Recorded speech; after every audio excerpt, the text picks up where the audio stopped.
Hello and welcome back to my YouTube channel. So, as you already know, this is our day 10 for our 100-day lecture series where we intend to complete our NEET physics syllabus. Okay so हमें पता है कि हमने क्या है कल laws of motion का theory portion cover कर लिया था, हमने उसके बेसिक्स को कवर कर लिया था।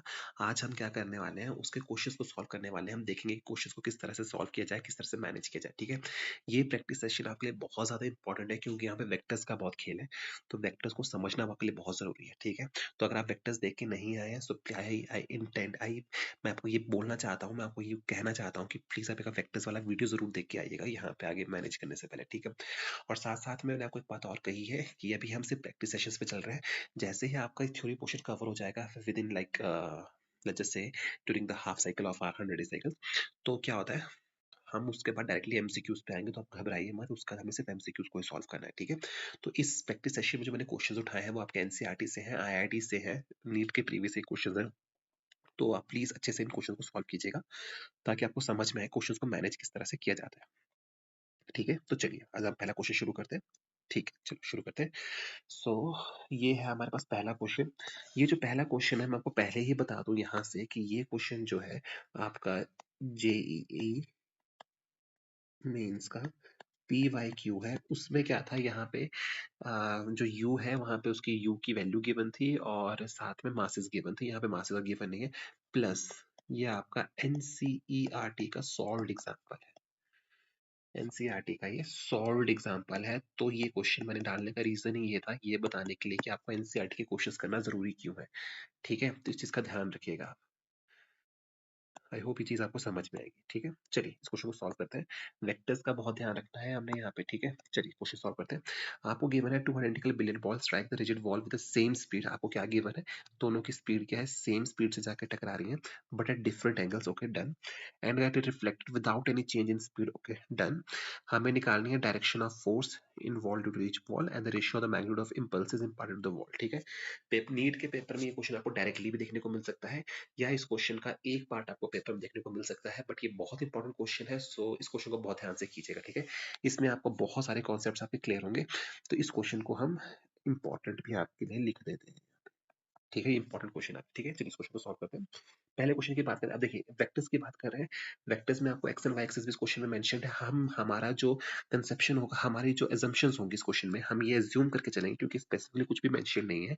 हम एज्यूम करेंगे कि टुवर्ड्स राइट जितनी भी मोशन होगी, टुवर्ड्स राइट हम उन्हें पॉजिटिव लेके चलेंगे एंड टुवर्ड्स लेफ्ट हम उन्हें नेगेटिव लेके चलेंगे। ठीक है, हमें मैं आपको कोशिश करवाने को तो डायरेक्टली भी करवा सकता हूँ, पर मैं बेसिक से लेके चलता हूँ ताकि आपको समझने में आसानी रहे कि मैक्सिमम बच्चों को क्या होता है कि प्रॉब्लम होती है प्लस माइनस कहाँ से है। ठीक है, चलिए हम इस क्वेश्चन का सबसे पहले क्या है फर्स्ट पार्ट को सॉल्व करते हैं, जहाँ पे जो है वो डायरेक्टली 0 डिग्री के एंगल पे बॉल से जाकर टकरा रही है। ठीक है, अब पहली चीज क्या है, हमें निकालनी है direction of force. Direction of force हमें कैलकुलेट करनी है। ठीक है, तो यहाँ पे आप एक चीज समझिए, ये आपके लिए मेन चीज है, जो मेन कॉन्सेप्ट है आपके लिए वो इस क्वेश्चन में क्या है कि डायरेक्शन ऑफ फोर्स जो होगी, याद रखिए, is along the direction of impulse. जिस तरफ आपकी इम्पल्स एक्ट करेगी उसी डायरेक्शन में आपका क्या एक्ट करेगा, जिस डायरेक्शन में आपकी इम्पल्स एक्ट करेगी उसी डायरेक्शन में आपकी फोर्स एक्ट करेगी। ये आपका की कॉन्सेप्ट है इस क्वेश्चन को सॉल्व करने का, फर्स्ट पार्ट को सॉल्व करने का। ठीक है, तो चलिए अभी हम पहले फर्स्ट पार्ट को सॉल्व करते हैं। केस 1 को लेके चलते हैं। केस 1 में आपके पास गिवन क्या है, यू गिवन है। ठीक है, कोई नहीं, सिंपल 1 डायमेंशन में जा रहा है, कोई दिक्कत की बात नहीं है। टुवर्ड्स साइड पॉजिटिव मोशन में हम लेके चल रहे हैं। ठीक है, कोई दिक्कत नहीं है। ठीक है, तो यहाँ पे क्या होगा, इनिशियल मोमेंटम क्या होगा आपका, initial momentum across x axis के अक्रॉस हम बात करते हैं तो कितना होगा, वो होगा आपका mu। ठीक है, एंड फाइनल मोमेंटम की अगर हम बात करें वाई एक्सिस के क्रॉस, सॉरी वाई एक्सिस नहीं एक्स एक्सिस के क्रॉस ही होगा, तो वो कितना होगा, वो माइनस एम यू होगा। माइनस एम यू क्यों होगा, क्योंकि डायरेक्शन ऑपोजिट जा रहा है, टुवर्ड्स लेफ्ट हम नेगेटिव लेके आ रहे हैं। तो चेंज इन मोमेंटम क्या होगा, देयरफॉर चेंज कितना आ गया आपके पास, चेंज जो होगा वो आपका इम्पल्स के बराबर होगा। और इम्पल्स की डायरेक्शन क्या होगी, इम्पल्स कितना हो जाए आपके पास, final mu minus of M you, that should be equal to minus of 2 mu। ठीक है, यानी क्या, देखिए नेगेटिव साइन आपको क्या दिखा रहा है, ये चीज हमने वेक्टर्स में भी डिस्कस की थी। ये जो नेगेटिव साइन है ये आपको डायरेक्शन की इंफॉर्मेशन प्रोवाइड कर रहा है, ये आपको प्रोवाइड कर रहा है डायरेक्शन की इंफॉर्मेशन। और हमें ये चीज और भी पता है कि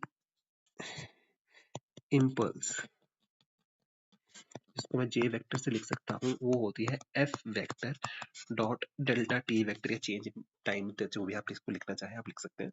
ठीक है, अब यानी कि जो इम्पल्स की डायरेक्शन है वही आपकी फोर्स की डायरेक्शन है। तो इसका मतलब ये हुआ कि फर्स्ट केस में जो आपकी फोर्स लग रही है वो किस डायरेक्शन में लग रही है, therefore in case one, therefore in case one force की डायरेक्शन क्या है आपकी, force is along negative x axis और टुवर्ड्स लेफ्ट, आप इसको बोल सकते हो। आई होप ये बात आपके लिए क्लियर हो चुकी है।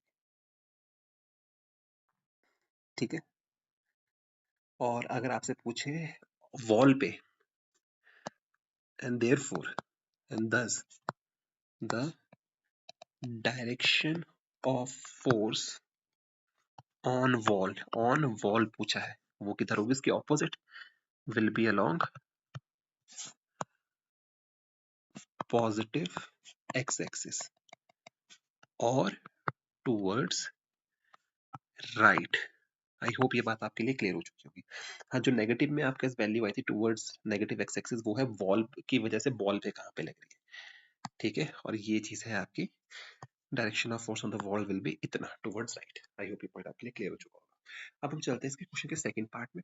सेकंड पार्ट में क्या है, आपको डायरेक्शंस गिवन है। ठीक है, अब सेकंड पार्ट में ना आपको एक चीज समझने वाली है, बहुत जबरदस्त, बहुत जबरदस्त है।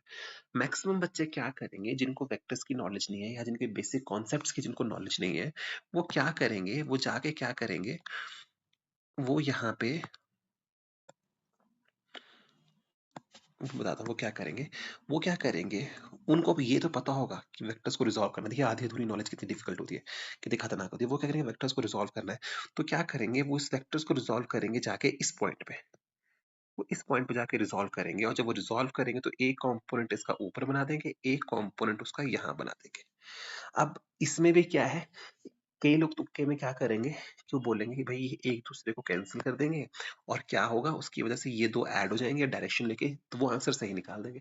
बट वो तरीका गलत है, वो चीज आपको कहीं ना कहीं जाके गड़बड़ क्रिएट कर देगी, बहुत दिक्कत हो जाएगी। अगर आप उसमें ये तो आप हवा हवा में कर रहे हैं तो ठीक है, हो गया, वरना प्रॉब्लम कहाँ आएगी, आप जब इनको सब्ट्रैक्ट करने की कोशिश करोगे तो ये सब्ट्रैक्ट ना होके ऐड हो जाएंगे। समझ गए बात को, इसलिए इसको समझने के लिए आपको क्या करना पड़ेगा, जिस तरीके से मैं करवा रहा हूँ उस तरीके से करना पड़ेगा। अब आपको देखिए यहाँ पे जो आपको डायरेक्शन निकालनी, देखिए फोर्स हमेशा नॉर्मल लगती है वॉल पे, जो बॉल की तरफ से जो फोर्स होगी वो हमेशा नॉर्मल डायरेक्शन लगेगी। ठीक है, तो देखिए आपको क्या करना है, इस बॉल को यहीं से पोजीशन पे मान के यहीं पे इसको रिजॉल्व कर देना है, यहीं पे इसको रिजॉल्व कर देना है। अब ये क्या 30 डिग्री का है, तो ये एंगल भी 30 डिग्री का होगा, ये बेसिक ज्योमेट्री है। ठीक है, तो यानी कि अगर मैं यहाँ पे इसका मोमेंटम स्टडी करूं, तो इसका जो मोमेंटम होगा एक्स एक्सिस के क्रॉस कितना होगा, एम यू कॉस 30 डिग्री, और यहाँ पे कितना होगा, एम यू साइन 30 डिग्री। उसी तरह से अब देखिए यहाँ से असर्शन रीजन कितना अच्छा बनता है, असर्शन रीजन में बोलेगा जो y कंपोनेंट है दोनों सेम डायरेक्शन में लग रहे हैं इस केस में, और अगर आप उसको इस पॉइंट पे सॉल्व करते हैं तो दोनों ऑपोजिट डायरेक्शन में लगते हैं, आपके असर्शन रीजन गलत हो जाते हैं। बट अब अगर आप इसको यहाँ पे ध्यान से देखेंगे, तो अगर हम इसको यहाँ पे देखें, ठीक है, ये रहा यहाँ पे, ठीक है, अब हमें इसको रिजॉल्व करना है, अब हमें इसको रिजॉल्व करना है।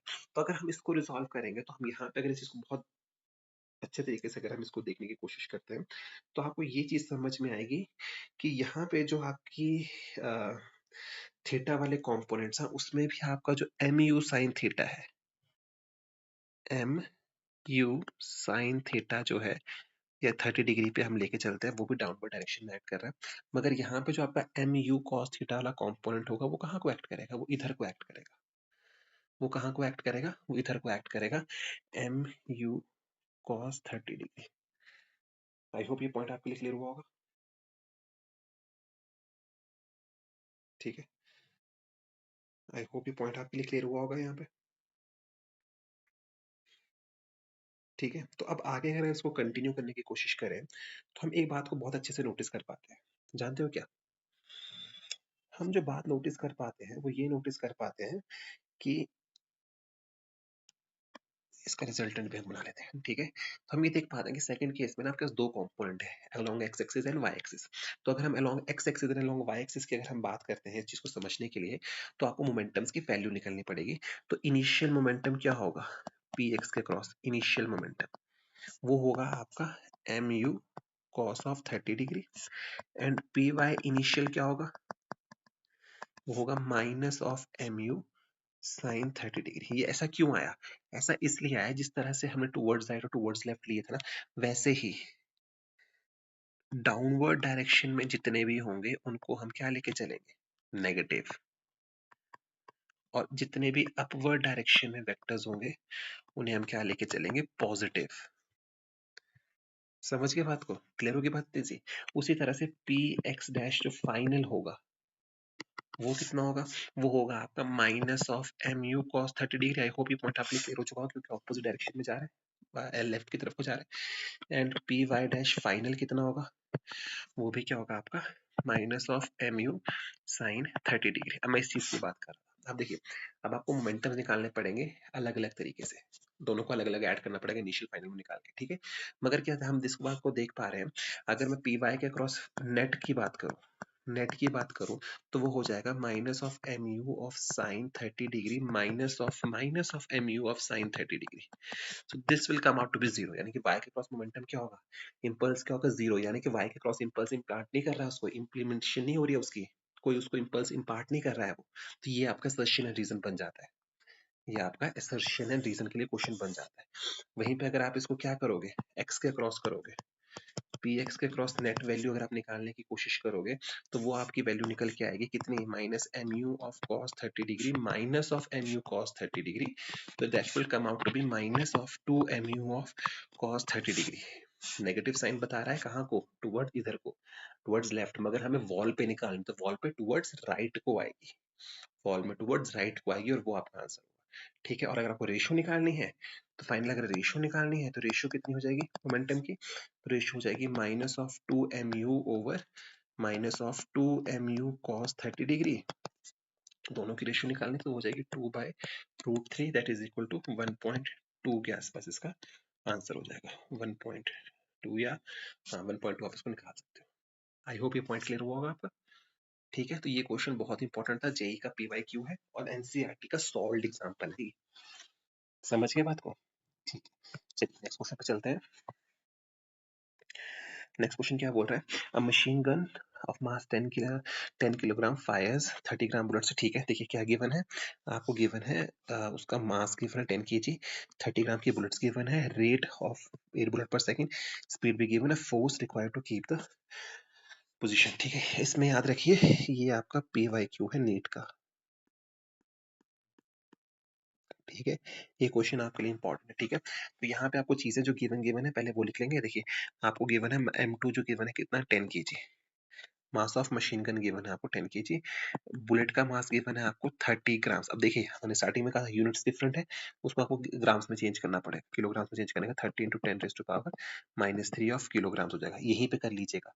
नंबर ऑफ बुलेट्स कितनी फायर कर रहा है, 6 पर सेकंड फायर कर रहे हैं उन्हें, ठीक है। और आपको फोर्स की वैल्यू निकालनी है कितनी होगी, ठीक है। Given that V1 is equal to 400 of metre per second, ठीक है। आपको फोर्स की वैल्यू निकालनी है। फोर्स क्या होता है, अब देखिए फोर्स क्या होगा, अब आपको पता है फोर्स, आपको मास गिवन है, आपको velocity given, the force is equal to change in momentum, change in momenta over time taken. तो यानी कि ये फॉर्मूला क्या बना, force is equal to rate of change of linear momenta. तो कितना मोमेंटम कितना चेंज कर रहा है, तो फोर्स की वैल्यू कितनी हो जाएगी, 6 बुलेट 1 सेकंड में फायर कर रहा है। और मोमेंटम कितना का, मास कितना गिवन है आपको, m1v1 ओवर टाइम v भी गिवन है आपको 1 सेकंड वाला। तो ये हो जाएगा n is equal to 6 into 30 cross 10 raise to power -3 into 400 over 1, so this should be 72 newtons. यहाँ पे जो आपको मेन चीज सॉल्व करने की थी वो थी आपको ये चीज पता होना, और उसके साथ साथ आपको पता होना कि ये चीज आएगी। 1 सेकंड में 6 फायर कर रहे हो ना, तो एक बुलेट का मोमेंटम होगा mv, तो 6 का कितना हो जाएगा, n 6 इंटू mv। क्लियर होगी बात, नहीं नीट का क्वेश्चन, ठीक है। चलिए क्वेश्चन पे चलते हैं। क्या बोल रहा है नेक्स्ट क्वेश्चन में? A hunter has a machine gun that can fire 50-gram bullets with velocity of 150 meters per second. 60 kilograms springs on a timer with a velocity of 10 meter per second. How many bullets must? ये वही question है, बिल्कुल वैसा ही question है। आपको बस बताना है कितनी बुलेट्स को फायर करेगा। कंजर्वेशन ऑफ मोमेंटम का क्वेश्चन है। आपको बस ये देखना है कितनी बुलेट्स को मैं फायर करूं कि उस मोमेंटम को मैं रोक सकूं, तभी तो वो रुकेगा ना। तो मैं एज्यूम कर लेता हूं कि मैं n बुलेट्स को फायर कर रहा हूं। मैं कितनी बुलेट्स को फायर कर रहा हूं? n बुलेट्स को मैं फायर कर रहा हूं, ठीक है। तो उसको रोकने के लिए जो उसका मोमेंटम होगा बुलेट्स का, वो शेयर के मोमेंटम के बराबर होना चाहिए, ठीक है। सो दिस implies तो change final momentum must be equal to initial momentum, so that should be equal to n into mass कितना है 50 इनटू 10 टू पावर -3। वेलोसिटी कितनी है 150 metres per second, that must be equal to 60 KG का वो है और 10 से भाग रहा है। सो अगर आप मैं इसको सॉल्व करूं तो मेरे पास n की वैल्यू कितनी निकल आएगी 80, और ये आपका आंसर होगा। और ये भी पी वाई क्यू है, मुझे स्पेसिफिकली याद नहीं है ये आपका नीट में आया था या जब पहले के ए आई पी एम टी में आया था या वैसे किसी पेपर में आया था, बट ये पी वाई क्यू है आपका, ठीक है। चलिए नेक्स्ट क्वेश्चन पे चलते हैं। नेक्स्ट क्वेश्चन क्या है आपके पास? Mass of 6 KG, mass of 6 KG is suspended by a rope of length 2 meter from a ceiling by a force of 50 newtons। ये एनसीईआरटी का क्वेश्चन है आपके लिए, ठीक है। ये क्वेश्चन कहाँ से लिया है? एनसीईआरटी का क्वेश्चन, ठीक है। अगर आप ऐसे क्वेश्चन एनसीईआरटी के क्वेश्चन को सॉल्व कर पा रहे हैं, दैट मींस आपकी तैयारी ठीक चल रही है। अगर आपको एनसीईआरटी क्वेश्चन अगर आप सॉल्व नहीं कर पा रहे, मतलब आपकी चीजों में प्रॉब्लम है। अगर आप पेपर में जाने से पहले एनसीईआरटी ही सॉल्व नहीं कर पा रहे, दैट मींस आपकी तैयारी में दिक्कत है। इसलिए मैं फिर से इंसिस्ट करूंगा, अगर आपने मेरी वीडियोस नहीं देखे हैं, I would request you to go and watch those videos, because वो आपको बहुत हेल्प करेंगे, ठीक है। चलिए क्या गिवन है? A mass of 6 kilogram is suspended by a rope of length 2 meter from a ceiling by a force of 15 newton in the horizontal is the midpoint P of the rope as shown, ठीक है, okay. The angle the rope that makes the vertical column is, हो गया, कोई दिक्कत नहीं है। इसका diagram मैं आपके लिए बना देता हूँ, एक मिनट प्लीज रुकिएगा। इसका डायग्राम कुछ इस तरह से, ये क्वेश्चन वेक्टर्स से भी बहुत अच्छा रिलेट करता है। ये क्वेश्चन मैंने वहां नहीं करवाया था क्योंकि मुझे पता है ये क्वेश्चन यहाँ पे आने थे, ठीक है। तो यहाँ से क्या किया आपने, कुछ इस तरह से ये रिलेटेड क्वेश्चन है आपका।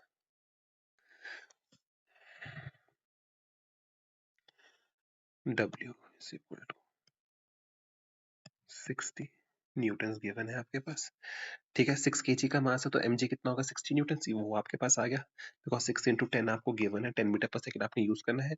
और आप कितनी फोर्स लगा रहे हो? 15 न्यूटन की फोर्स लगा रहे हो एट द मिड पॉइंट। इधर को आप फोर्स लगा रहे हो कितनी? 15 न्यूटन की फोर्स लगा रहे हो, ठीक है। और आपको बताना है कि वर्टिकल के साथ वो कितना एंगल बना रही है,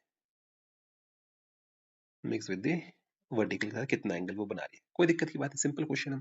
अब एक बात को समझिए, मैंने आपको क्या कहा था कि टेंशन हमेशा बॉडी की ऑपोजिट डायरेक्शन में एक्ट करती है। किधर एक्ट करती है? बॉडी की ऑपोजिट डायरेक्शन में एक्ट करती है। तो यानी कि जो टेंशन की वैल्यू होगी वो यहाँ पे इधर के ऊपर को जाएगी। आई होप इतनी पॉइंट क्लियर होगी। और यहाँ पे भी क्योंकि आप फोर्स लगा रहे हो, ये जो फोर्स लगा रहे हो इसकी वजह से जो बॉडी पर टेंशन एक्ट करेगी वो भी ऊपर की तरफ को जाएगी। मगर यही टेंशन यहाँ पे भी एक्ट करेगी तो वो टेंशन इधर को चली जाएगी। आई होप कि पॉइंट्स क्लियर हुए आपके पास, ठीक है ना। तो चलिए अब इस क्वेश्चन को सॉल्व करते हैं, ये चीजें आपके पास क्लियर होगी, टेंशन का कॉन्सेप्ट भी आपको यहाँ पे क्लियर हो गया। अब आगे सॉल्व करते हैं, ठीक है। अब देखिए यहाँ पे आपको इस चीज का ध्यान रखना है, ये है आपके पास T2। आपको ये याद रखना है T2 कितना होगा? mg के बराबर होगा। क्यों? बिकॉज mg की वजह से T2 एक्ट कर रहा है रोप के ऊपर, तो वो कितना हो जाएगा 6 into 10 is equal to 60 newton. I hope ये पॉइंट आपके लिए क्लियर हुआ होगा, ठीक है। अब सपोज कीजिए मैं क्या करूं, इसका एक फ्री बॉडी डायग्राम बनाने की कोशिश करूं, फ्री बॉडी डायग्राम बनाने की कोशिश करूं। फॉर एग्जांपल मैं इसको इस तरह से बनाऊं, एक टेंशन आपकी इधर को एक्ट कर रही है, 50 न्यूटन आपके इधर को एक्ट कर रहे हैं, 60 न्यूटन T2 जो है आपका इधर को एक्ट कर रहा है, T1 आपका इधर को एक्ट कर रहा है, और you have to calculate the value of theta. What you have to do is you have to calculate the value of theta, ठीक है। तो अगर मैं इस क्वेश्चन को रिजॉल्व करने की कोशिश करूं, बहुत अच्छे से रिजॉल्व करने की कोशिश करूं, तो हम ये देख पा रहे हैं कि T1 of sine of theta is equal to किसके बराबर है? 50 न्यूटन के बराबर है। कैसे आया? अगर मैंने इसको रिजॉल्व किया तो ये इधर को जाएगा, तो ये हो जाएगा T1 साइन थीटा, और ये हो जाएगा T1 कॉस थीटा। 50 न्यूटन आपका इधर को एक्ट कर रहा है, तो ये दोनों फोर्सेस एक दूसरे के ऑपोजिट है, that should be equal to 50 newton. उसी तरह से आपको एक चीज और पता लग रही है, T1 cos theta is equal to कितना? 60 न्यूटन। ये बात क्लियर होगी। अब आपको थीटा की वैल्यू कैलकुलेट करनी है, तो वो कैसे कैलकुलेट करेंगे? दोनों को डिवाइड कर देंगे, तो आपके पास करेंगे तो आपको आ जाएगा tan theta is equal to 5/6, that is theta is equal to tan inverse of 5/6। आपको घबराने की जरूरत नहीं, पेपर में इतना ही सॉल्व किया होगा, इसी फॉर्म में आपके पास आंसर्स होंगे, आपको सॉल्व कर पाओगे। ठीक है, चलिए नेक्स्ट क्वेश्चन पे आते हैं। नेक्स्ट क्वेश्चन जो है ये आपके लिए एक इंपॉर्टेंट क्वेश्चन है। ये इंपॉर्टेंट क्वेश्चन है, क्यों इंपॉर्टेंट क्वेश्चन है? क्योंकि आपके बेसिक्स के और ज्यादा क्लियर करता है रिगार्डिंग द वेक्टर्स के बारे में।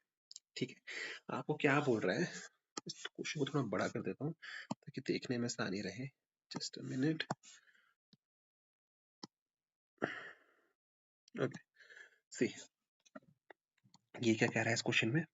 ये कह रहा है क्वेश्चन में कि masses m1 m2 and m3 of three bodies are shown in the figure are 5, 2 and 3 kg, 5, 2 and 3 kg, okay, respectively. Okay, calculate the tension T1, T2 and T3 when the whole system is going upward with an acceleration of 2 meter per second square, the whole system is stationary। ठीक है, सबसे पहले हम बात करते हैं whole system is going upwards।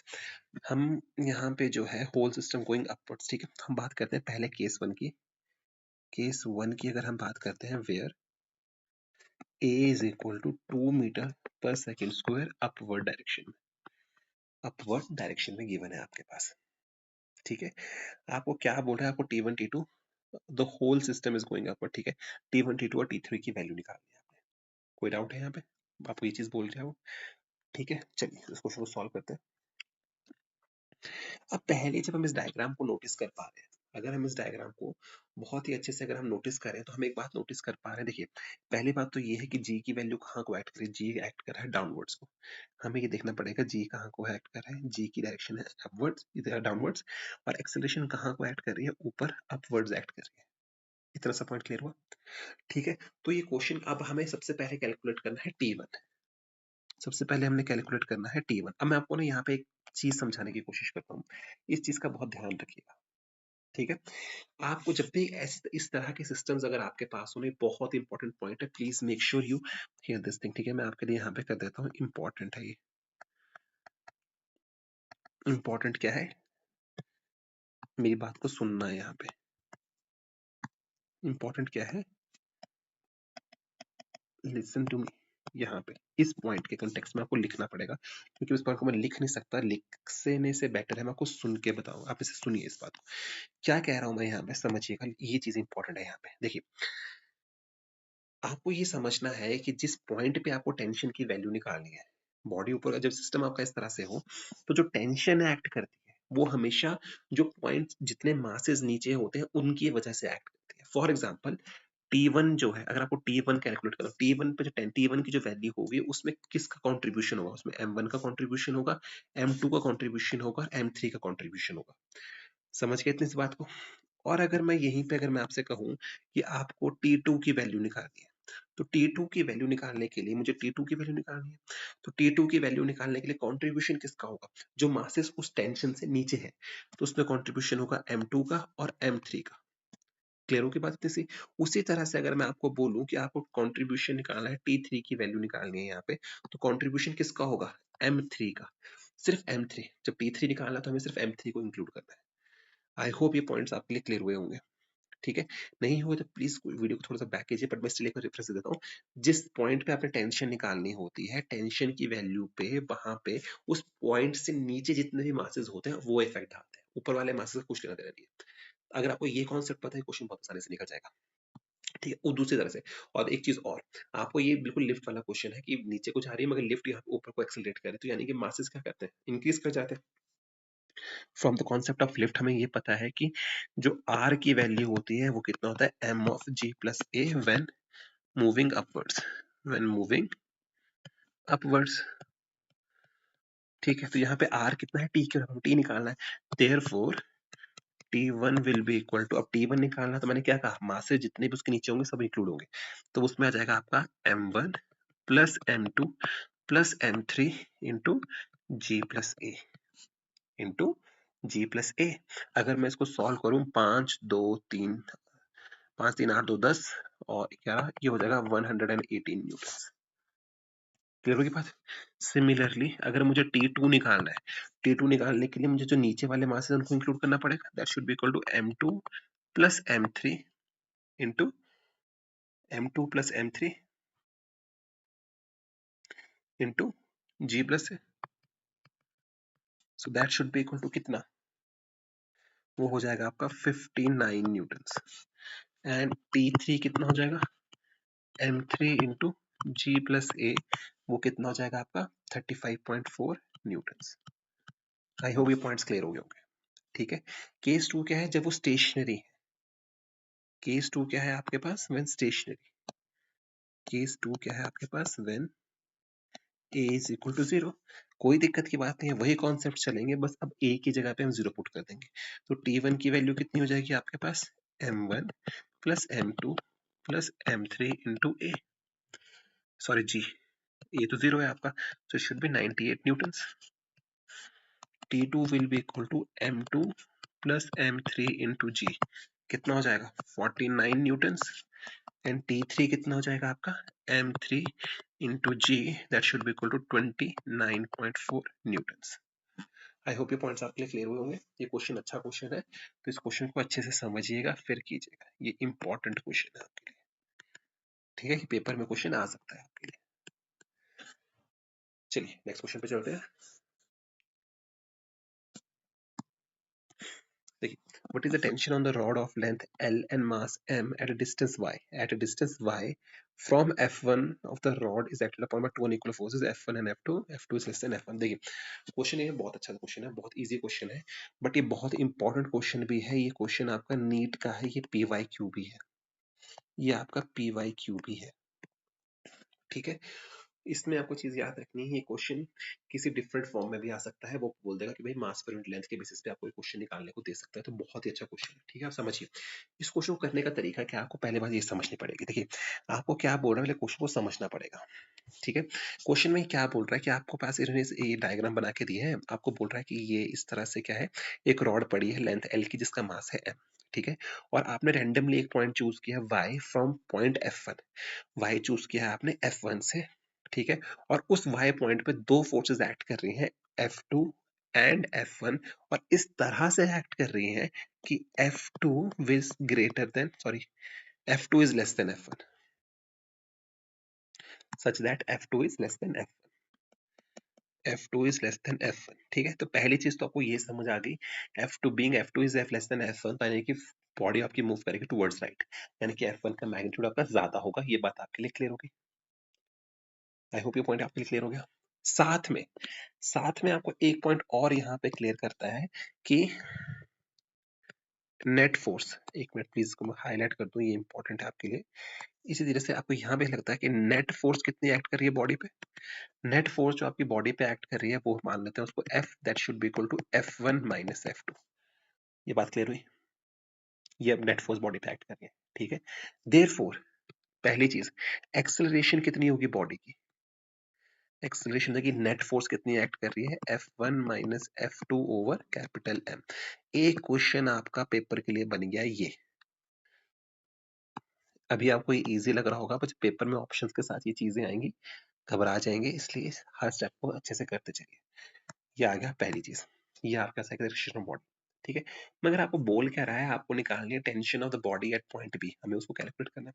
अब देखिए, इस क्वेश्चन को, जो ये सिंगल बॉडी मोशन है, इसको मैं दो हिस्सों में डिवाइड कर सकता हूँ। मैं बोल सकता हूँ कि ये एक मास मैं इसको मान लेता हूँ M मान सकता हूँ, इसको मैं स्मॉल m मान सकता हूँ। ये बात आप याद रखिएगा।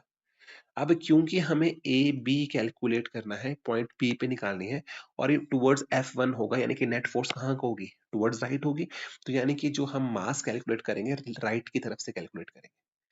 ठीक है, ये बात क्लियर होगी आपकी। ठीक है, अब देखिए, देयरफॉर देखिए, पहली चीज समझिए इस बात को, मास ऑफ रॉड कितना गिवन है आपको, capital M। Length of rod कितनी गिवन है, कैपिटल L। देयरफॉर मास पर यूनिट लेंथ, मास पर यूनिट लेंथ कितना हो जाएगा, यानी कि एक यूनिट लेंथ का मास कितना हो गया, M बाय कैसे आया, एक चीज अगर आपकी 5 रुपए की है, तो 10 चीजें कितने की होंगी, 10 into 5 50। अगर वही चीज है, अगर 10 चीजें 50 रुपए की, तो एक चीज कितनी की हो जाएगी, 5 रुपए की। डिवाइड कर रहे हो ना, तो मास यूनिट लेंथ आ गया, यानी कि एक यूनिट लेंथ का मास कितना हो जाएगा, इतना हो जाएगा। Therefore this implies mass of length AB कितना लेके चल रहे हो y, लेंथ AB, कितना लेके चल रहे हैं हम उसे y, F1 से लेके चल रहे हैं, तो यानी कि m/l इंटू y, ये उस हिस्से की हो जाएगी। क्लियर होगी बात इतनी? बस अब आपको टेंशन की वैल्यू निकालनी है। अब क्या करेंगे, ये रहा, ये रहा, ये इसका हिस्सा कितना m/l, इधर को टेंशन इधर को लग रही है, एक टेंशन इधर को लग रही है। क्वेश्चन हो गया यहीं पे खत्म, अगर आपको इतनी सी बात पता लग गई।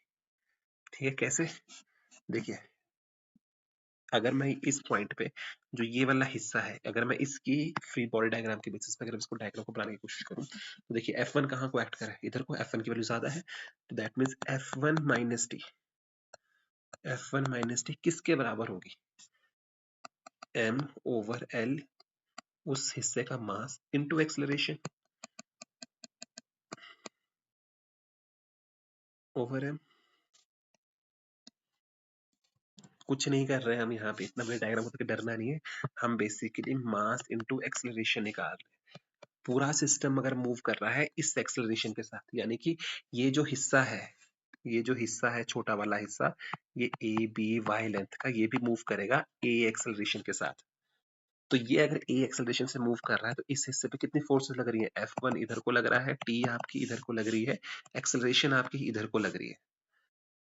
तो यानी कि F1 minus T is equal to, इस हिस्से का मास कितना है, ml over y, F1 minus F2 over m। ये आपका आंसर आएगा अगर आप इसको रिजॉल्व करोगे। The moment you will solve this question, the moment you will solve this equation, you will get the final answer for this equation as t is equal to F1 1 minus y, sorry for just a minute, आपका जो final answer निकल के आएगा वो निकल के आएगा t is equal to F1 1 minus y over L plus F2 over y over L। Please इस इक्वेशन पे रट्टा मत मारिएगा, इस इक्वेशन को 2-3 बार सॉल्व कीजिएगा। पेपर में एक ऑप्शन आपके पास ये भी होगा, t is equal to F1 1 minus y over L। ये ऑप्शन गलत है, ऑप्शन ये वाला सही है, तो इस चीज का ध्यान रखिएगा पेपर में। इस क्वेश्चन को रट्टा नहीं मारना है, इस इक्वेशन को आपने समझना है और डिराइव करना है एक बार फिर से। ठीक है, चलिए नेक्स्ट क्वेश्चन पे चलते हैं। देखिए वही क्वेश्चन फिर से आ गया। ठीक है, नेक्स्ट क्वेश्चन पे चलते हैं। क्या कह रहा है ये, 4 blocks of mass m given है, connected by cords are pulled by force F। ठीक है, on a smooth horizontal surface as shown, determine the tension T1 T2 and T3। T1 T2 and T3 की value आपको calculate करनी है। Clear होगा? Equal masses given है, कोई दिक्कत है यहाँ पे? हैंगिंग पोर्शन नहीं है ना ये, तो समझ गया आपको। तो सिंपल सा क्वेश्चन देखिए, pulled by force and horizontal as shown in the figure and determine the tension T1 and T2 T3। ठीक है, चलिए कोई दिक्कत है, सिंपल सा क्वेश्चन, उसको पुल कर रहे हैं। और यहाँ पे मैं आपको बता दूं, जब तक मेंशन्ड ना हो, प्लीज इस क्वेश्चन में ये मत सोचिएगा फ्रिक्शन है। जब तक स्पेसिफिकली फ्रिक्शन के बारे में मेंशन नहीं है, आप फ्रिक्शन को ट्रीट नहीं करेंगे, क्वेश्चन में दिमाग मत लगाइएगा ज्यादा। ठीक है, आप देखिए आपने क्या किया, पहले देखिए ये फोर्स, देखिए ना यही चीज है, एक चीज मैं और बताता हूँ, यही क्वेश्चन जो है वो इस तरह से भी दे सकता है आपके पास, M M M M and F, ये दोनों डायग्राम्स एक दूसरे के इक्विवेलेंट है। समझ गए बात को, इस चीज का ध्यान रखिएगा। तो चलिए इस क्वेश्चन को सॉल्व करते हैं, कोई दिक्कत नहीं है। हमें T1 T2 और T3 की वैल्यू निकालनी है, कोई दिक्कत नहीं, आराम से निकल जाएगा। देखिए सबसे पहले क्या है, पूरे सिस्टम की एक्सेलरेशन, जो पूरे सिस्टम की एक्सेलरेशन होगी वही इस ए बी, जो ये है आपका बी सी डी, जो पूरे सिस्टम का एक्सेलरेशन होगा वही A B C D acceleration, तो है सब अलग अलग एक्सेलरेशन से मूव कर रहे हैं। ठीक है, तो पहले क्या कीजिए, पूरे सिस्टम का एक्सेलरेशन निकाल लीजिए। तो एक्सेलरेशन नेट जो होगा वो कितना होगा, force F over m plus m plus m plus m, that should be equal to F over 4m। ये आपकी नेट एक्सेलरेशन आपके पास निकल के आ रही है। क्लियर होगी बात? अब क्वेश्चन यही खत्म हो गया। अब आपको क्या करना है, T1 की वैल्यू निकालनी है। T1 को उठाइए, T1 को एक अलग से उसका फ्री बॉडी डायग्राम बना लेंगे। ये रहा आपका T1, ये है m, m यहाँ पे ऐड कर रहा है, T1 इधर को है, F आपका इधर को है, नेट एक्सेलरेशन आपकी इधर को है। अगर आपको ये बनाने आ गया, क्वेश्चन खत्म हो गया। ठीक है। नेट एक्सेलरेशन कहाँ को है? Towards right. तो यानी कि एम ए किसके बराबर होगा? वो होगा एफ माइनस टी वन। ये टी वन माइनस एफ क्यों नहीं होगा? क्योंकि आपकी फोर्स राइट को लग रही है, तो यानी कि राइट में जो फोर्स है वो ज्यादा है, यानी कि एफ की वैल्यू टी से ज्यादा है, तो ये सॉल्व हो जाएगा। पॉइंट नंबर वन, इसको मान लेंगे आप इक्वेशन नंबर वन। उसी तरह से अगर आपको निकालना है क्या, we have to calculate the value of B पे कितना है, ये रहा बी, इसका मास भी कितना है एम, इधर को कितनी एक्ट कर रही है टी टू, इधर को कितनी एक्ट कर रही है टी टू, इधर को कितनी एक्ट कर रही है टी वन। मूव कहाँ को करना है? इधर को। मूव कहाँ को करना है? इधर को। कितने के साथ? एक्सेलरेशन ए के साथ। Therefore m a will be equal to T one minus T two. Again T two minus T one क्यों नहीं हुआ? क्योंकि टी वन की वैल्यू टी टू से ज्यादा है। उसी तरह से इसको मान लीजिए क्वेश्चन नंबर टू। फिर जाएंगे आप सी वाले पे। तो क्या है? T2 आपका इधर को लग रहा है, T1 आपका, T3 आपका इधर को लग रहा है, नेट एक्सेलरेशन आपकी इधर को है, therefore m a is equal to T2 minus T3। इसको मान लेंगे इक्वेशन नंबर थ्री। डी पे जाएंगे, T3 आपका इधर को है, इधर कोई फोर्स नहीं है, इधर जीरो है, और एक्सेलरेशन आपकी इधर को है, दिस इंप्लाइज T3 किसके बराबर होगा? एम ए के बराबर होगा। बस इसको मान लेंगे क्वेश्चन नंबर फोर। वैल्यूज को सब्स्टिट्यूट कीजिए 1 2 3 4 में, और वैल्यूज को कैलकुलेट करते चले जाइए। तो आपके पास जो T1 की वैल्यू आएगी वो निकल के आएगी 3/4 टाइम्स ऑफ एफ, T2 की वैल्यू निकल के आएगी half of F, and T3 की वैल्यू 1/4 ऑफ एफ। क्लियर होगी बात इतनी सी? तो ये क्वेश्चन आई होप आप कर पाएंगे। ठीक है, ये अच्छा क्वेश्चन था, आपको करना है इस क्वेश्चन। ठीक है, चलिए नेक्स्ट क्वेश्चन पे आते हैं। नेक्स्ट क्वेश्चन आपके पास क्या है? Three identical blocks each of having mass m are pushed by a force F on a frictionless table as shown in the figure. What is the acceleration of the blocks? Okay. What is the net force on the block P? Okay. P on Q. Okay. And Q on R. Okay. Done. अच्छा question है। ठीक है, चलिए इस question को solve करते हैं। ये ऐसा क्वेश्चन पेपर में आया है, बट एग्जैक्टली ये क्वेश्चन नहीं आया है, सो इसलिए इस क्वेश्चन को हम इंपॉर्टेंट मान लेते हैं, और ये क्वेश्चन आपके पेपर में आ भी सकता है। तो और जरूरी नहीं है कि पूरा का पूरा आए, मेक श्योर इस बात पर ध्यान रखिएगा। हो सकता है कि इस क्वेश्चन का कुछ हिस्सा ही पेपर में आए, बट आएगा जरूर। समझ सकते हो बात को? आ सकती है चीजें ये। चलिए क्वेश्चन को सॉल्व करते हैं। इस क्वेश्चन को बिल्कुल वही दिमाग लगाना है, कुछ सोचना ही नहीं है इस क्वेश्चन में आपको। ठीक है, चलिए क्वेश्चन को हम सॉल्व करते हैं। ठीक है, चलिए पहली चीज क्या निकालेंगे? कॉमन एक्सेलरेशन निकालेंगे। तो एक्सेलरेशन नेट कितनी हो जाएगी आपके पास? आप फोर्स एफ से पुट कर रहे हो, मासेस कितने हैं एम, तो ये कितनी हो जाएगी? m plus m that f over 3m। ये आपके पास नेट फोर्स आ गई। आई होप ये बात क्लियर होगी। ठीक है, अब आपको पूछ रहा है नेट फोर्स ऑन ब्लॉक ए के ऊपर कितनी फोर्स लग रही है?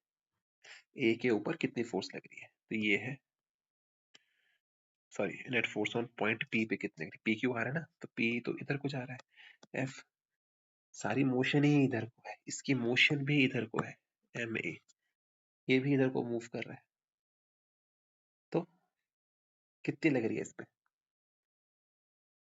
थोड़ा सोचिए कितना लग रहा है इस पे एम ए। सोचिए सोचिए सोचिए, फोर्स की वैल्यू कहाँ को होगी? मैं आपको थोड़ा टाइम दे रहा हूँ सोचने के लिए, just think about it.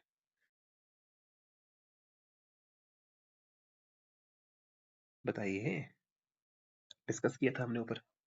Sorry, मेरे को ऐसा लग रहा था हम क्लास में बैठे। I am so sorry about this thing.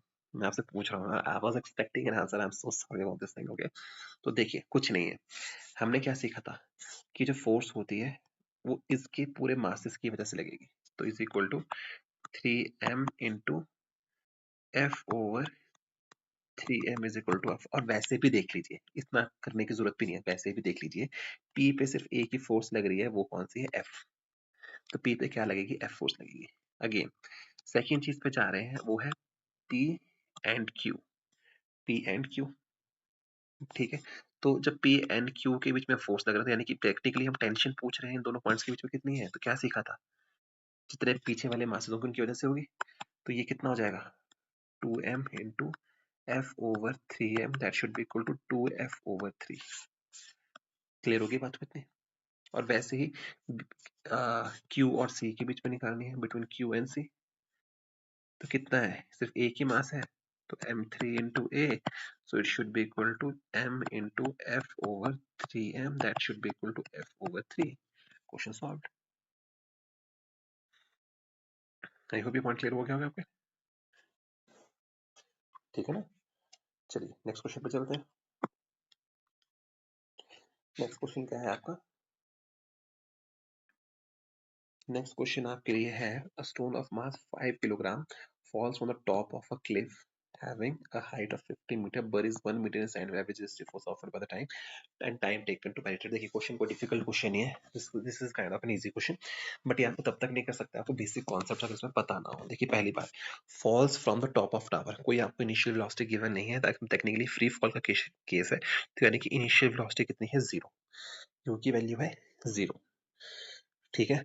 Height of 50 metre, buries 1 metre inside, find the average resistive force, यानी कि रेजिस्टिव फोर्स निकालने के लिए आपको एक्सेलरेशन चाहिए, कितनी एक्सेलरेशन, कितने से वो रिटार्ड हो रहा है, ठीक है। तो कोई दिक्कत नहीं, सिंपल सा क्वेश्चन है।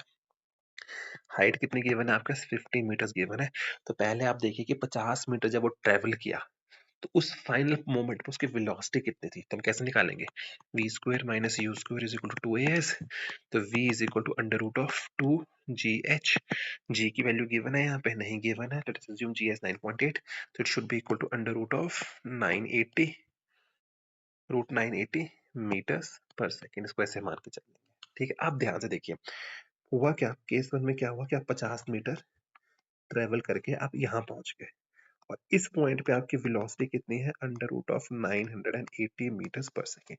बट हुआ क्या है, जब इस पॉइंट पे पहुंचे तो आप 1 मीटर और चले, आपने क्या किया, 1 मीटर आप और चले, और आपकी जो वेलोसिटी हो गई फाइनल, वी डैश कितना हो गया, जीरो, आप रुक गए ना जाके, ऐसे इक्वल टू 1 मीटर चले आप रुक गए, आपको रेजिस्टिव फोर्स की वैल्यू निकालनी है, ठीक है। तो यहाँ से आपको एक्सेलरेशन भी पूछी जा सकती है, तो यहाँ से दिस इंप्लाइज पहले आपको फोर्स निकालने के लिए एक्सेलरेशन चाहिए, तो यहाँ पे यूज करोगे v square minus u square is equal to 2as, but यहाँ पे प्रॉब्लम क्या है कि वी स्क्वायर जीरो है, क्योंकि फाइनली जाके आप रुक गए हो।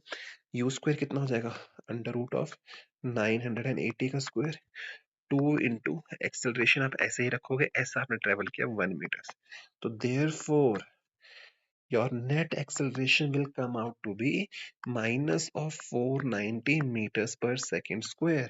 पर ये आया क्यों, 490 माइनस का साइन मतलब क्या है कि आप रिटार्डेशन में हो, आप रुक रहे हो, therefore नेट फोर्स कितनी एक्ट कर रही है, is equal to mass is equal to 5 into minus of 490 which is equal to minus of 2450 newton. Negative sign क्या बता रहा है, रिटार्डिंग फोर्स एक्ट कर रही है, ठीक है। और अब आपसे ये पूछ रहा है कि कितना टाइम लगेगा आपको, कितना टाइम लगा, आपने कितना टाइम पेनिट्रेट होने में, आपने 1 मीटर कितनी देरी में ट्रेवल किया। So it's simple, v is equal to u plus 80, values को हम सब्स्टिट्यूट करेंगे, v की वैल्यू कितनी है, जीरो, u की वैल्यू रूट ऑफ 980, एक्सेलरेशन की वैल्यू कितनी है, minus of 490 into T, square वगैरह करके कैलकुलेट करेंगे तो आंसर आ जाएगा 0.064 सेकेंड्स। आई होप ये पॉइंट क्लियर हो गया। क्वेश्चन अच्छा है, ये क्वेश्चन दिक्कत देता है, पर पेपर के पर्सपेक्टिव से इंपॉर्टेंट क्वेश्चन है, ठीक है। चलिए नेक्स्ट क्वेश्चन पे चलते हैं। नेक्स्ट क्वेश्चन आपके पास ये है, a rubber ball of mass 50 grams falls from a height of 10 centimeter and rebounds to a height of 50 centimeter। This question कुछ गड़बड़ नहीं है, height of 10 centimeters and rebounds to a height of 50 centimeters, इस question में कुछ गड़बड़ नहीं है क्या, क्योंकि ज्यादा नहीं कर सकता ना, wait a minute let me check,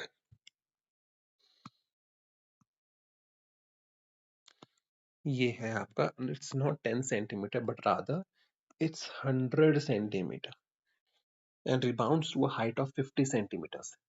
Find the impulse and the average force between the balls of the ground taking time of contact as 0.1 seconds। अब आपको पहले ही पता लग गया, इम्पल्स निकाल लेंगे, इम्पल्स से आप एवरेज फोर्स, इम्पल्स को डिवाइड कर देंगे जब टाइम से, तो आपको एवरेज फोर्स निकल जाएगी, क्वेश्चन वहीं खत्म हो गया जब आपको ये बात पता लगी। और क्योंकि अब हमें ये पता लग गया तो इम्पल्स निकालना है, इम्पल्स किसके बराबर होता है, चेंज इन मोमेंटम के, इम्पल्स किसके बराबर होता है, चेंज इन मोमेंटम के। तो यानी कि अगर इस क्वेश्चन को सॉल्व करें, देखिए तो आपको क्या क्या गिवन है, आपको गिवन है mass m is equal to 50 grams आपके पास। और साथ में क्या गिवन है, मास आपके पास गिवन है 50 ग्राम्स। और क्या गिवन है आपके पास, इनिशियल हाइट h1 गिवन है आपके पास 100 सेंटीमीटर्स, h2 आपके पास गिवन है 50 सेंटीमीटर्स, और टाइम आपके पास गिवन है 0.1 सेकेंड। 0.1 सेकेंड तक हम कांटेक्ट में रहते हैं, ठीक है, तो कोई दिक्कत ही नहीं है। ठीक है, देखिए कैसे होगा। पहली चीज क्या है, केस वन में क्या होगा, पहले बॉडी ऊपर से लेके नीचे तक आई, वो नीचे जाके टकराएगी, तो ऊपर से जब वो नीचे को आई तो आपकी वेलोसिटी कितनी होगी, तो क्योंकि इनिशियल वेलोसिटी 0 है तो आपके पास v निकल के आ जाएगा under root of 2gh, under root of 2gh। हम क्या करेंगे, इसको मीटर्स में चेंज कर देंगे, तो हो जाएगा 1 मीटर्स, ये हो जाएगा हाफ मीटर, ये हो जाएगा आपका, मास को हम लेके चलेंगे ग्राम्स में, 15 टू 10⁻³ kg हो जाएगा। ठीक है, बस सॉल्व हो गया। तो v is equal to under root of 2 into, assuming हम g को लेके चल रहे हैं 9.8 into 1, so this should be coming out to be around 4.427 meters per second। हो गया। अब हुआ क्या, अब समझिए, अब क्या होगा, वो रिबाउंड करेगा, तो रिबाउंड करेगा तो एक पर्टिकुलर हाइट तक जाएगा, पर वो हाइट हम निकालेंगे कैसे, वो हम निकाल सकते हैं v square minus u square equal to s. उस केस में क्या है, आपकी जो वेलोसिटी है ना, फाइनल वेलोसिटी जाके 0 हो गई, तभी तो आप हाफ, यानी कि आपने कुछ वेलोसिटी को लूज किया है। तो v square minus u square, second case में जब हम बात कर रहे हैं, जब बॉल यहाँ पे आई, टकराई और यहाँ से ऊपर चली गई, जब बॉल ऊपर चली गई तो यहाँ पे कुछ वेलोसिटी रही होगी और ऊपर जाके वो 0 हो गई, तो हम यहाँ पे लगाएंगे v square minus u square is equal to 2as। V square की वैल्यू कितनी है, 0, minus u square into 2 into a into s कितना है, हाफ मीटर्स।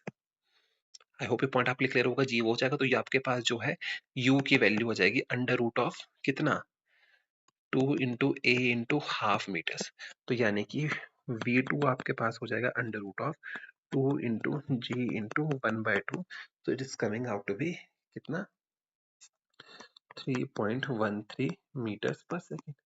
तो चेंज इन मोमेंटम, इम्पल्स कितना हो जाएगा, change in momentum, final momentum minus initial momentum, आप कर देंगे। अब क्योंकि ये ऑपोजिट डायरेक्शंस में एक्ट कर रही हैं, तो हमें ये पता है कि मोमेंटम ने क्या करना है, ऐड कर जाना है। ठीक है, मोमेंटम ने क्या करना है, ऐड कर जाना है। ठीक है, तो आपके पास इम्पल्स कितनी निकल के आ जाएगी, आप इसको मैथमेटिकली फॉर्मूला बेसिस पे भी कर सकते हैं, बट वैसे मैं बता रहा हूँ कि मोमेंटम से ऐड कर जाएंगे और फाइनली मोमेंटम आपके पास निकल के आ जाएगा, इम्पल्स आपके पास निकल के आ जाएगी 0.3778 न्यूटन सेकेंड्स। इसका मतलब ये हुआ कि आपके पास एवरेज फोर्स कितनी हो जाएगी, 0.3778 डिवाइडेड बाय 0.1 सेकेंड है ना, तो that should be equal to 3.778 newton. तो ये आपके पास फाइनल आंसर आपके पास निकल के आ गया। आई होप ये क्वेश्चन आपका क्लियर हो चुका होगा। ठीक है, चलिए नेक्स्ट क्वेश्चन पे चलते हैं। The initial speed of a body of mass 2 kilogram is 5 meter per second. A force acts for 4 seconds in the direction of motion of the body. The force time graph is shown in the figure. Calculate the impulse and the force and the final speed of the body. देखिए ये question आपके लिए इस बार के NEET के लिए important है, क्योंकि वहां पे एक आधा ग्राफिकल क्वेश्चन तो आता ही आता है, तो make sure you understand this question कि क्वेश्चन कैसे होना है, because this question is very very very very important for you. Okay, so let's start with this thing. तो आपको क्वेश्चन में क्या बोल रहा है कि आपको इनिशियल स्पीड वगैरह सब कुछ गिवन है, and but we have to require the, इन पहले सबसे सारी चीज हमें क्या निकालनी है, इम्पल्स निकालनी है। ठीक है, और उसके बाद हमें जाना है फाइनल वेलोसिटी में। पेपर में हो सकता है वो आपको इम्पल्स निकालने को बोले, अगर मुझे होता पेपर सेट करने के लिए तो मैं डायरेक्टली बोलता फाइनल वेलोसिटी निकालो, क्योंकि वो निकालने के लिए आपको इम्पल्स ऑटोमेटिकली निकालनी पड़ेगी। अब क्योंकि कर्व कौन सा गिवन है आपको, एज वी आर, कर्व आपको गिवन है ये, कर्व आपको जो गिवन है ये कौन सा कर्व गिवन है आपको, ये जो कर्व गिवन है आपको फोर्स टाइम कर्व गिवन है, फोर्स टाइम कर्व गिवन है।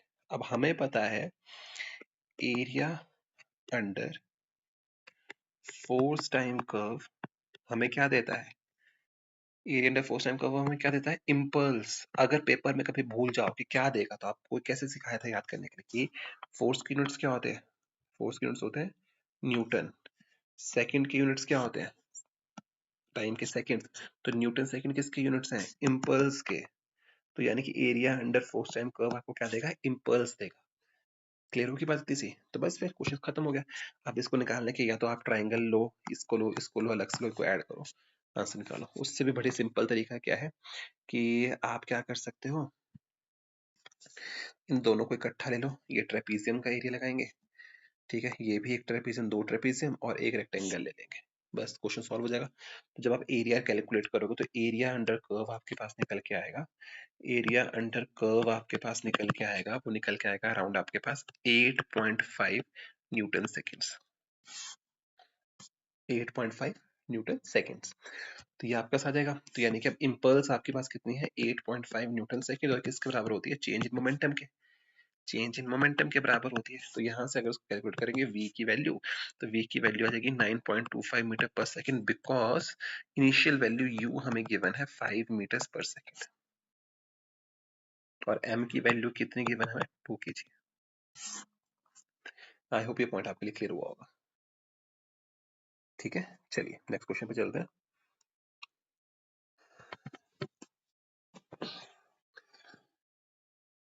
A man of 85 kg given a mass stands on a lift of mass 30 kg. When he pulls the rope up, the exerts a force of 4 Newton on the lift. Calculate the acceleration. Oh, this is a very interesting question. Okay, ये question directly paper में पूछा जा सकता है, तो ये बहुत ही ज्यादा इंपॉर्टेंट क्वेश्चन है आपके लिए, बहुत ही ज्यादा अच्छा क्वेश्चन है, बहुत ही अच्छा क्वेश्चन है। क्योंकि इस क्वेश्चन को आप तब तक सॉल्व नहीं कर पाओगे जब तक आपको पता ही नहीं है कि आपको कितनी वैल्यूज को कैलकुलेट करना है, मतलब कितनी इक्वेशंस आपको बनानी है। ठीक है, तो इस क्वेश्चन को समझने के लिए let us draw diagram. Okay, इस क्वेश्चन को समझने के लिए हम एक डायग्राम प्लॉट करते हैं। देखिए हमने क्या किया, एक लिफ्ट में आप बैठे हो, इस लिफ्ट में आप बैठे हो, ठीक है, he pulls the rope up and exerts a force of Newton, पुल कर रहा है, तो यानी कि पुली सिस्टम है, कोई दिक्कत नहीं है। यहाँ पे आप खड़े हो, ये हो आप, आपने क्या किया है, इसको पकड़ा हुआ है यहाँ से, ठीक है। अब समझिए इस बात को, यहाँ पे आप खड़े हो, आपने इसको यहाँ से पुल किया हुआ है, और ये इस सिस्टम की ये पुली जो है यहाँ पे इस तरह से जुड़ी हुई है। एक्चुअली डायग्राम बनेगा ये, आप क्या कर रहे हो, आप यहाँ पे खड़े हो, आप लिफ्ट के अंदर हो, आपने उसको ऊपर को खींचना। अब आप एक तरह का वेट है, तो टेंशन कहाँ को एक्ट करेगी? अवे फ्रॉम द बॉडी, यानी कि टेंशन की वैल्यू कहाँ को होगी? यहाँ को अगेन, और ये भी एक मास जुड़ा हुआ, तो यहाँ पे टेंशन की वैल्यू कहाँ को होगी? ऊपर, तो यानी कि ये भी टी होगा,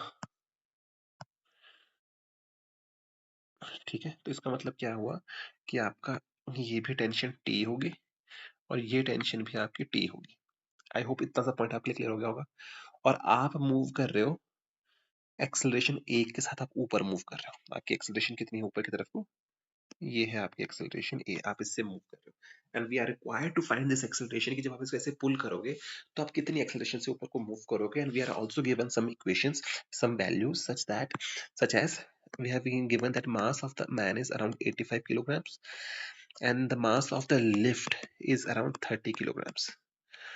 Okay, this is something which has been mentioned. So let us assume the mass of man as capital M and mass of lift as small m, as 30 kg. Okay, tension that is being given to us. Okay, अब देखिए अभी बन गया। आप question को solve कैसे करना है, and you are also required to understand this thing. Okay, you are applying a force of 400 newton, आप यहाँ पे खड़े होकर 400 न्यूटन की फोर्स उसको खींच रहे हो। जब आप उसको खींचोगे तो अपने पैरों से जमीन से नीचे को एक्ट करोगे। अब देखिए पहली चीज यहाँ पे है, इस मास के लिए अगर मैं इस फ्री बॉडी डायग्राम को बनाऊं, मैं सपोज कीजिए मैंने आपको मैंने यहाँ खड़ा किया, ठीक है, ये आप खड़े हो यहाँ से, ठीक है। जब आप यहाँ खड़े हो तो आपका वेट कहाँ को एक्ट कर रहा है? mg नीचे को एक्ट कर रहा है। आई होप इतनी बात आपके लिए क्लियर हुई होगी। mg नीचे को एक्ट कर रहा है ना, ठीक है। और जितनी एक्सेलरेशन से लिफ्ट मूव कर रही है उतनी ही एक्सेलरेशन से आप ऊपर को मूव करोगे। इतनी सी बात क्लियर हुई आपके लिए, ठीक है। अब देखिए, मगर आपने क्या किया, आपने टेंशन आप पे भी एक्ट कर रही है, टेंशन भी ऊपर को एक्ट कर रही है, टेंशन भी क्या कर रही है? ऊपर को एक्ट कर रही है ना, ठीक है। तो अब देखिए पहले क्या करना पड़ेगा, आपको इक्वेशंस बनानी पड़ेंगी आदमी के लिए। पहले आपको क्या करना पड़ेगा, इक्वेशंस बनानी पड़ेंगी इस आदमी की। तो देखिए कैसे होगा, इस आदमी का वेट जो होगा कहाँ को एक्ट करेगा? mg एक्ट करेगा नीचे को। उसी तरह से लिफ्ट कहाँ को एक्ट करेगी? लिफ्ट का मास कहाँ को एक्ट करेगा? नीचे को। ठीक है, अब बाकी की फोर्सेस हम बाद में बनाते हैं, पर इसको समझते हैं। अब क्या है, ये 85 केजी वाला आदमी जो है एक्सेलरेशन ए के साथ ऊपर को मूव कर रहा है, तो यानी कि नेट एक्सेलरेशन कहाँ पर है, 85 ए इज इक्वल टू कितना, t plus f dash minus m g. ये इक्वेशन बनेगी। अभी एफ डैश क्या है, ये जो नॉर्मल रिएक्शन यहाँ पे लग रहा है, जो ये फोर्स, ये एफ डैश किसकी वजह से, क्योंकि जो आप 400 न्यूटन से जब आप बॉडी को नीचे को खींच रहे हो, 400 न्यूटन की फोर्स लगा रहे हो, तो आप क्या कर रहे हो, लिफ्ट के सरफेस पे 400 न्यूटन से पुश कर रहे हो, तो उसका इक्वल एंड ऑपोजिट रिएक्शन ऊपर की तरफ को मिल रहा है। ठीक है, उसका इक्वल ऑपोजिट रिएक्शन ऊपर की तरफ को मिल रहा है, जिसे हम एफ डैश बोल रहे हैं। ठीक है, तो अगर हम यहाँ पे लिखें, यहाँ पे लिख लेते हैं वेयर, लिख देते हैं हम यहाँ पे where f dash is equal to upward reaction of floor on the man। ठीक है, तो अगर मैं वैल्यूज को सब्स्टिट्यूट करूं, this implies 85a will be equal to t, tension ऊपर को है, फोर्स भी ऊपर को है, 400 न्यूटन माइनस कितना होगा, 85 इंटू 10। तो यानी कि अगर मैं इसको लिखूं तो मेरे पास इक्वेशन बन रही है t माइनस 450, ये बन रही है इक्वेशन नंबर 1। अब हम क्या करेंगे, यही वैल्यूज को सॉल्व करेंगे, मगर हम एक इक्वेशन और बनाएंगे। अब हम बनाएंगे लिफ्ट के लिए, अब हम बनाएंगे लिफ्ट के लिए, तो लिफ्ट का नीचे को एक्ट करेगा, लिफ्ट भी कहाँ को एक्ट करेगी, नीचे को। मगर इस लिफ्ट पे जो फोर्स लग रही है, जो 400 न्यूटन की फोर्स आप लगा रहे हो, वो कहाँ को लग रही है, वो नीचे को लग रही है। तो यानी कि एफ डैश जो होगा, इसका जो एफ होगा, ये जो फोर्स आप लगा रहे हो, ठीक है, तो ये नीचे को एक्ट कर रही है। ठीक है, तो अगर मैं लिफ्ट के लिए इक्वेशन लिखूं, फॉर लिफ्ट के लिए अगर मैं इक्वेशन लिखूं, तो लिफ्ट तो ऊपर को जा रही है, तो यानी कि 30a will be equal to t minus 400 minus m g. अब यहाँ पे लिख लेते हैं, यहाँ पे F को मैं आपको डिफाइन कर देता हूँ कि ये F क्या है, F is the force applied by man on surface of lift in downward direction. Clear होगी बात को। और इसका जो इक्वल एंड ऑपोजिट रिएक्शन है वो है F डैश, इस F डैश को हम यहाँ लिख देते हैं। क्लियर होगी इतनी सी बात, बस फिर क्वेश्चन खत्म हो गया। अब आप क्या करोगे, इस इक्वेशन को सॉल्व करोगे, तो 30a is equal to t minus 700, एक वैल्यू आ जाएगी। इन दोनों इक्वेशंस को सॉल्व करेंगे, लेट अस इक्वेशन नंबर 2 और let us equation number 1 solving 1 and 2, ये हमें दे देगा क्या, a is equal to 4.55 metres per second square. I hope ये पॉइंट आपके लिए क्लियर हुआ होगा। ठीक है, कोई दिक्कत है यहाँ पे, बहुत अच्छा क्वेश्चन था ये।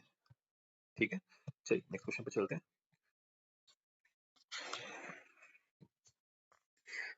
बॉम्ब एट रेस्ट जो है वो एक्सप्लोड कर रहा है into 3 parts of same mass of momentum 2p j cap minus, ठीक है, तो momentum of third part will have magnitude. अब देखिए बहुत इंटरेस्टिंग क्वेश्चन है। ठीक है, आपको ये बात समझनी पड़ेगी क्वेश्चन इंटरेस्टिंग क्यों है। आपको ये बोल रहा है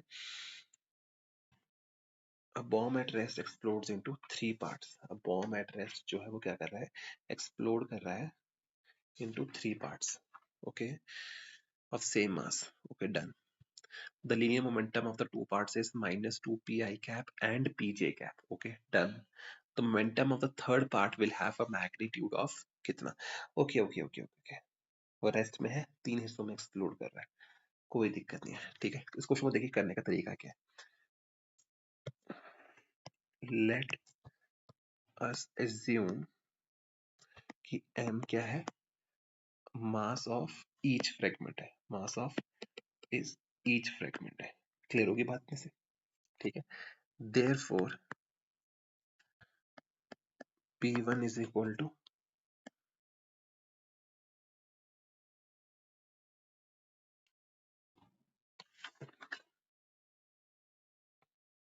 मास ऑफ ईच फ्रेगमेंट, हमने मान लिया इसको। ठीक है, कर सकते हैं इसको, ऐसे मान सकते हैं। ठीक है, बट क्या हमें इसकी जरूरत है,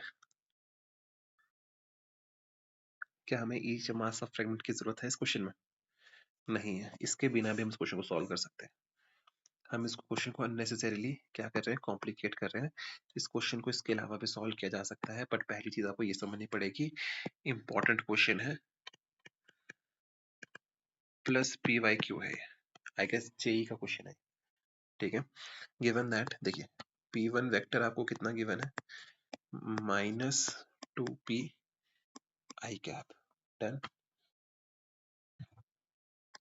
एंड P2 वेक्टर आपको गिवन है एज p j कैप, इसका मतलब क्या है, टुवर्ड्स नेगेटिव x एक्सिस, और इसका मतलब क्या है, towards positive y axis. Clear होगी बात को?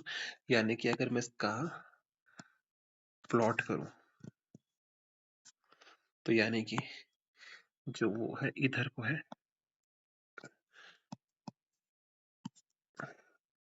2p, और p किधर को है आपका, p आपका इधर होगा, दोनों के बीच में एंगल कितने का है, 90 डिग्री का है। तो अगर मैं इन दोनों का रिजल्टेंट निकालूं तो रिजल्टेंट कितना आ जाएगा इन दोनों का, r, तो r will be under root of 2p square plus p square, that should be equal to p root 5। हो गया? अब समझना पड़ेगा as these as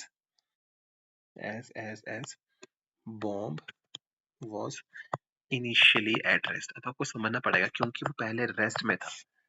in final momentum must be equal to initial momentum, final momentum must be equal to initial momentum, therefore p3 plus p dash must be equal to 0।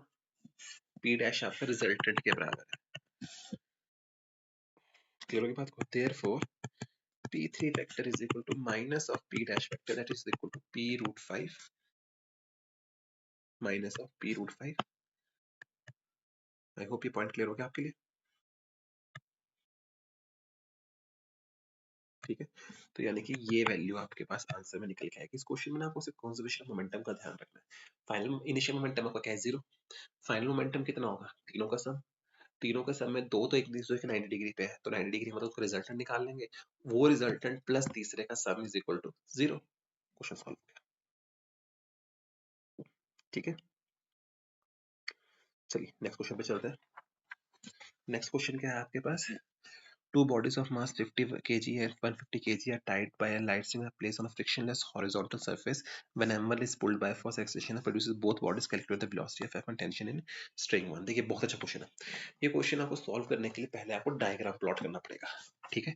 Diagram क्या है इस question का कि आपको given है two bodies of mass 50 kg and m2 is given as 150 kg। Let's say आप दो bodies बनाइए, ठीक है। एक बॉडी आपने ये बना ली और एक बॉडी आपने ये बना ली। This is given as 50 kg and this body is given of 150 kg। ये आपको पास गिवन इक्वेशंस, ठीक है। are tied by a light string, are tied by a light string, let us say हमने इसको यहाँ पे जोड़ दिया, and are placed on a frictionless table, done। when m1 is pulled by a force f, now remember this thing, you are pulling m1, m1 को आप पुल कर रहे हो by a force f, आपने यहाँ फोर्स लगाई f, an acceleration of 5 metre per second square is produced in the system। Net acceleration कितनी produce हो रही है, इधर को मूव करोगे, a is equal to 5 metre per second square. हो गया? Calculate the value of f and value of tension t। देखिए अगर आपने ये डायग्राम बना ली तो क्वेश्चन खत्म हो गई। अगर आपको डायग्राम बन गया तो आपको नेट एक्सेलरेशन गिवन है, आपको f की वैल्यू निकालनी है और t की वैल्यू निकालनी है। तो अगर आपको f की वैल्यू निकालनी है तो f कितना होगा, वही चीज m1 plus m2 into a। तो f will be equal to 50 plus 150 into 5, that should be equal to 1000 newtons। Simple. और अगर आपको टेंशन निकालनी है, टी निकालना है, तो कोई दिक्कत नहीं, इसके लिए आप इस मास को कंसीडर करोगे m2a, क्योंकि टेंशन आपको वहां निकालनी है तो उसके पीछे वाले मासेस को इंक्लूड करना है। तो 150 into 5, that should be equal to 750 newtons। Question खत्म।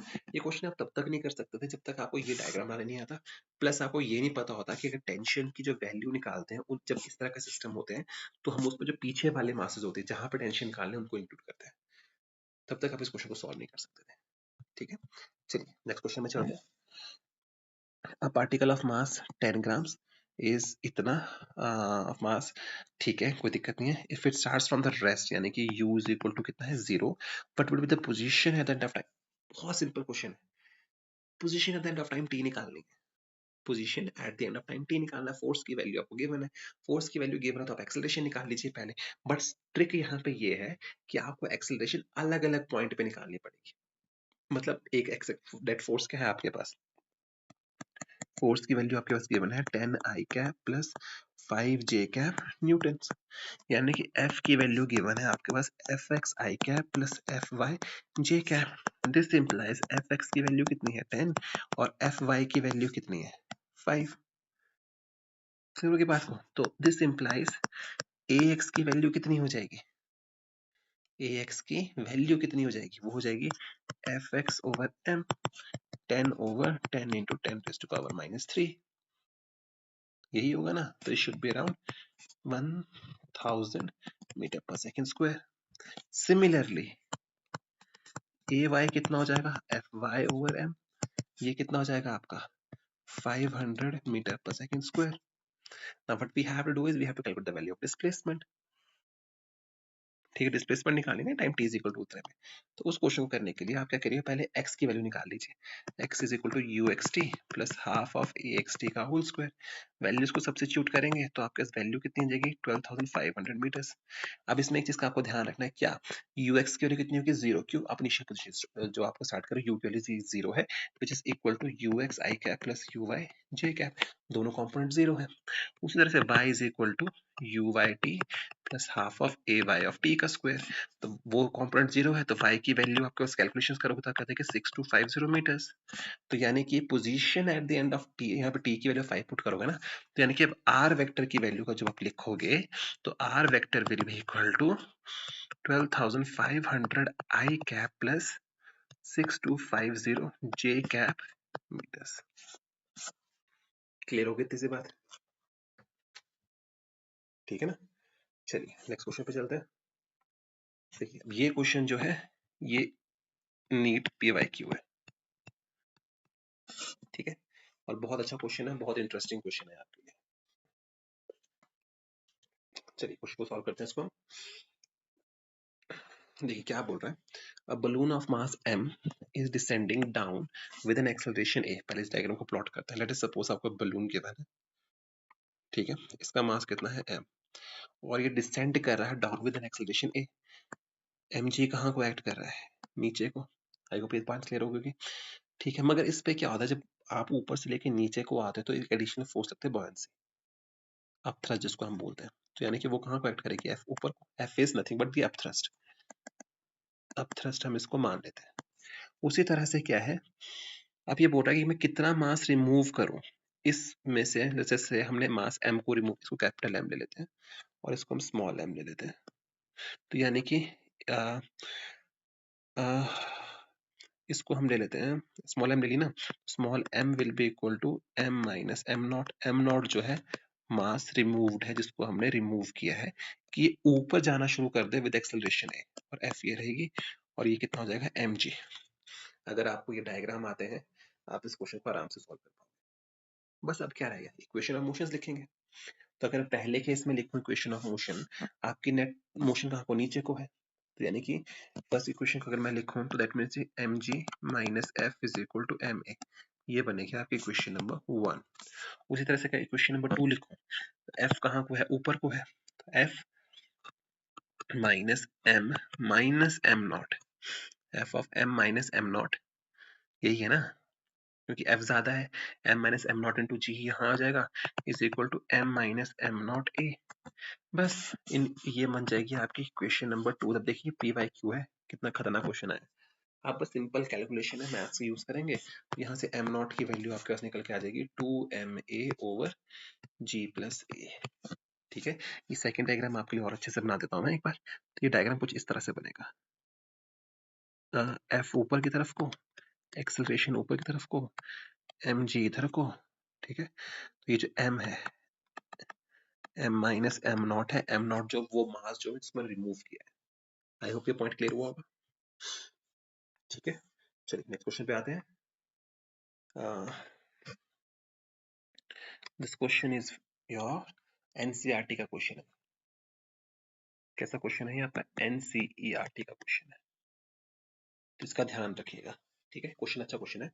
अ car with mass m given है, ठीक है। स्टार्ट कर रही है from rest u is equal to 0, velocity acquire कर रही है लॉन्ग ईस्ट। वेलोसिटी की वैल्यू कितनी गिवन है? वी आई कैप अलोंग ईस्ट, ये हमें पता है, गिवन है इन 2 सेकेंड्स में, ओके।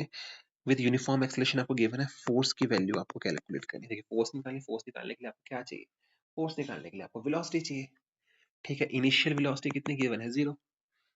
टी कितना गिवन है? 2 सेकेंड्स, ठीक है। सब चीज आपको गिवन है, तो यानी कि आपको x के अक्रॉस पहले वेलोसिटी निकालनी, एक्सेलरेशन निकालनी पड़ेगी। तो active equal to v is equal to u plus A T. So it's given कितना है आपके पास? वी आई कैप, इनिशियल वेलोसिटी कितनी है? 0, a into time t is equal to 2। So therefore a vector is equal to v by 2 of i cap हो जाएगा। I hope इतनी बात क्लियर होगी। Therefore f vector is equal to m v by 2 i cap, और f vector is equal to m v by 2 along east या towards east या eastward.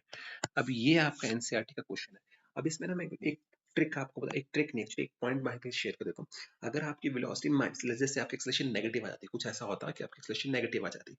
अगर negative acceleration आती है तो एफ की वैल्यू नेगेटिव हो जाती है, यानी कि फोर्स कहाँ को लगती है? फोर्स टुवर्ड्स लेफ्ट लगती या वेस्टवर्ड्स लगती है, ठीक है। आई होप ये पॉइंट आपके लिए क्लियर हो चुका होगा, ठीक है। तो इसी के साथ हम आज का ये लेक्चर खत्म करते हैं। एंड मेक श्योर आप मेरे बाकी के वीडियोस को भी चेकआउट करें, क्योंकि उसमें भी हमने इसी तरह के क्वेश्चंस को सॉल्व किया है। I really hope, I sincerely hope this thing कि आप जाएंगे और उन क्वेश्चंस को भी चेक करेंगे। इनफैक्ट आप इसके लेक्चर्स को भी स्टडी करेंगे। और एक चीज मैं आपको बताना चाहता हूँ ब्रीफ में बहुत जल्दी से, कि लेक्चर्स को पूरा देखिए। आपका कहाँ पे कोई पॉइंट ऐसा छूट जाएगा जिसमें से आपको दिक्कत होगी, चीजें समझने में दिक्कत होगी। So please make sure that you at least first watch जो है आपने पूरा देखना है। उसके बाद आपको पता होता है कहाँ पे क्या चीज गिवन है, क्या नहीं गिवन है। बट मेक श्योर कि आप पहला लेक्चर जो है फर्स्ट टाइम जब आप उसको देख रहे हैं, चाहे 2x स्पीड पे देखिए, बट देखिए पूरा। This is what I am trying to tell you, okay. और बाकी क्वेश्चंस को सॉल्व कीजिए। देखिए आज हमने ये कर लिया, कल हम फ्रिक्शन के कॉन्सेप्ट पे आएंगे, कल फ्रिक्शन को कवर करेंगे, वाइंड अप करेंगे। और इसी के साथ हमारा ये आज का लेक्चर खत्म हुआ है, और आप कल मिलेंगे। मेक श्योर कि आप लाइक शेयर एंड सब्सक्राइब करें इस चैनल को। And thank you so much and best of luck.